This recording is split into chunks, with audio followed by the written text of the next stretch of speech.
Welcome to Module 1, Trigger Takedown. This is where everything changes because here's the truth most people miss. Emotional eating doesn't start with eating, it starts with the trigger. Now let me explain. Something happens, you feel an emotion, you get the urge to eat. So then you eat. Trigger, emotion, urge, eat. That's the cycle. And most people try to stop emotional eating at the eating stage. They use willpower, they try to resist the urge, but by then it's too late. The trigger already fired, the emotion already hit, and the urge is already there. You're trying to stop a train that's already left the station. If you want to stop emotional eating, you need to work upstream. You need to interrupt the trigger. And that's what this module is about. You're going to learn what triggers are, the specific triggers that drive your emotional eating, how to create your personal trigger map, how to interrupt triggers before they lead to eating, and by the end of this module, you'll be able to see your triggers coming and stop them before they control you. So let's dive in. So what exactly is a trigger? An emotional eating trigger is anything that sets off the emotional eating cycle. Triggers can be external or internal. External triggers are situations, people, places, or time. So coming home after work, being at your parents' house, watching TV at night, seeing food ads, driving past certain restaurants, social events with food, being in the kitchen, or it might be certain times of the day like 3 p.m. or late at night. Internal triggers are emotions, thoughts, or physical sensations. So it could be stress. This is the number one emotional eating trigger. Boredom, loneliness, sadness, anxiety, anger, overwhelm, exhaustion, feeling unappreciated, feeling like a failure. Now here's the key insight. Triggers are predictable. And that is the actual good news. Because once you identify your triggers, you can anticipate them. And if you can anticipate them, you can prepare for them. And if you can prepare for them, you can interrupt them. Let me show you how your triggers lead to emotional eating. Step 1, trigger. Something happens. Step 2, emotion. You feel something. And step 3, urge. You want to eat. Step 4, eat. You eat to cope. Let me give you an example. The trigger. You have stressful work deadline. The emotion. You feel overwhelmed and anxious. The urge. You think, I need chocolate right now. So you eat. You eat the chocolate to calm down. See the pattern? The trigger sets everything in motion. If you can interrupt at the trigger stage, you prevent the entire cycle. You don't have to white knuckle your way through the urge. You stop it before the urge even happens. Now let's get specific. There are 4 main categories of triggers. You need to know. You need to know which one applies to you. So you have situational triggers. And these are situations or circumstances that trigger eating. Common ones include coming home from work, that transition time, being alone, weekend evenings, after putting the kids to bed, family gatherings, being in certain locations like in the car or on the couch or in the kitchen.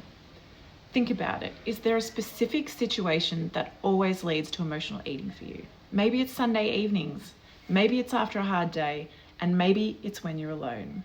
That's a situational trigger. Emotional triggers are feelings that trigger eating, and the most common is stress. It's the number one trigger for most people. Boredom, loneliness, sadness, anxiety, frustration, overwhelm, exhaustion. Think about it. What emotion do you always eat in response to? For most people, it's stress, but maybe for you, it's loneliness or boredom or just feeling unappreciated. That's an emotional trigger. Then we have our time-based triggers. These are specific times of the day or the week. So common ones are 3 or 4 p.m., that afternoon slump, late night at 9 p.m. to midnight, weekends, especially Sunday evenings or after work, that transition time. So it might be before bed. Think about it. Is there a time of day when you always want to eat emotionally? Maybe it's 3 p.m. every single day. Maybe it's late at night when everyone's asleep. That's a time-based trigger. So people triggers are specific people who trigger eating, and the common ones are critical family members or a demanding boss, difficult co-workers, an unsupportive partner, the judgmental friend. So think about it. Is there someone in your life where after interacting with them, you always want to eat? Maybe it's your mum. Maybe it's your boss. Maybe it's a certain friend. That is a people trigger. Now here's what you're going to do. You're going to create your personal trigger map. In the workbook, you're going to list your specific triggers in each category, and here's how. Think back to the last 5 times you emotionally ate, and for each time ask, what was the situation? What emotion was I feeling? What time was it? Was a specific person involved? And write these down. Then identify your top 3 triggers. These are the ones that happen most often or feel the most powerful. And why only 3? Because you can't work on all triggers at once. You start with the top 3, and once you master those, you move to the next ones. Your triggers are unique to you, and your friend's triggers might be completely different. And that's okay. What matters is that you know your triggers, because once you know them, you can interrupt them. Okay, now for the good part. How do you actually interrupt a trigger? Here are the 5 strategies. Strategy 1, anticipate and prepare. If you know a trigger is coming, you can prepare for it. You know you always emotionally eat on Sunday evenings, a time-based trigger. So the preparation, plan an engaging activity for Sunday evening. Plan an engaging activity for Sunday evening. Schedule a call with a friend. Leave the house, go somewhere completely different. Have your comfort tools ready. When you anticipate, you prepare. And when you prepare, you interrupt. Strategy 2, the pause. When a trigger hits, pause before acting.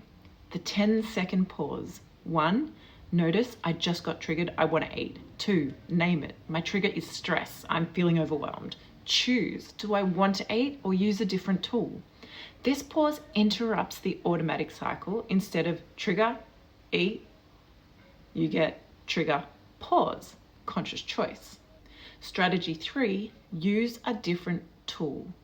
When triggered, instead of defaulting to food, use a tool from your toolbox. So for example, the trigger is a stressful work email, old pattern, eat to cope. New pattern, go for a 5-minute walk. You're meeting the need, stress release, without using food. Number 4, remove the trigger. So here's what you're doing this week. Your morning practice, 5 minutes. Identify today's likely triggers. Look at your calendar. What's happening today? What triggers are you likely to encounter? 2, prepare. If the trigger happens, I will interrupt strategy. So for example, if I get stressed at work, I'll take a 5-minute walk instead of eating. 3, set your intention. Today, I will notice my triggers. I will pause. I will choose consciously. Throughout the day, when a trigger arises, just notice it. I just got triggered. Name it. My trigger is stress. I'm feeling overwhelmed. Pause. Don't automatically eat. Wait for 10 seconds. Choose. Do I want to eat or can I use a different tool? Act consciously. So whatever you choose it on purpose. Then you're going to have an evening practice, just 5 minutes. Review your day. What triggers did I encounter today? Which ones did I recognize? Which ones led to emotional eating and which ones did I successfully interrupt?